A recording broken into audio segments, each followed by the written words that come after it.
السلام عليكم ورحمة الله تعالى وبركاته. أخوكم عارف شاكرة دائما من موقع الحدث.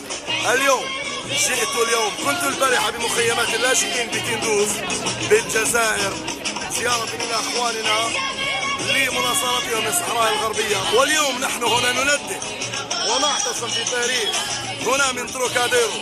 هذا العلم علم الشرفاء، علم الصحراء الغربية، علم بلاد وناس قمعتهم قوات المخزن. نطلب من كل شرفائنا من حركة الشباب العربي لنساند هذه الفئة من إخواننا الصحراويين لإعلاء صوتهم، وكذا لكي ضد غطرسة المخزن المغربي الذي يقمع كل صحراوي واغتصب أراضي الصحراء الغالية. أخوكم عارف شاكر إلى كل صفحاتنا باسم ديدي صدودكدك، باسم صفحات الصحراء الغربية، باسم صفحة الجزائر العليا وإسرائيل وكل منتدياتنا سام أنسان.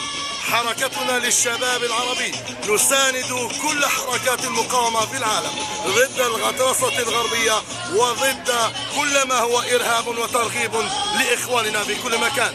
أخوكم عارف شاكرة من باريس.